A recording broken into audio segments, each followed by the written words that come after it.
धनगर समाजाला एस.टी. प्रवर्गातून आरक्षण अंमलबजावणीकरता जालना येथे उपोषणास बसलेले दीपक भाऊ बोराडे यांची तब्येत 14व्या दिवशी खालावल्याने त्यांना जिल्हा रुग्णालयात उपचारासाठी दाखल करण्यात आले. ही बातमी वाऱ्यासारखी पसरली असता जामखेड येथील धनगर समाज बांधवांनी रास्ता रोको आंदोलन केले. यावेळी राष्ट्रीय महामार्ग धुळे सोलापूर रोडवरती आंदोलन करताना धनगर समाज बांधव आपण पाहू शकता की त्यांनी रोडवरती हे आंदोलन चालू केलेले आहे.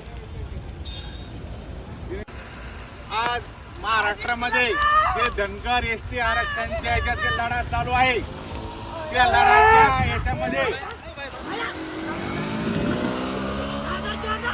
ज्या धनगर आरक्षणाच्या लढ्यामध्ये आज 14व्या दिवशी दीपक बोराडे जालना इथे जे उपोषणाला बसलेले आहेत, आज त्यांची तब्येत ढासळली असून त्यांच्या तब्येतीला आज त्यांना दवाखान्यात आयसीयूमध्ये ऍडमिट करायची वेळ आलेली आहे.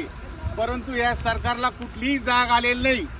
त्यामुळं आज महाराष्ट्रामध्ये उद्या बंदची हाक आहेत, परंतु हा धनगर समाज रस्त्यावर उतरल्याशिवाय राहणार नाही.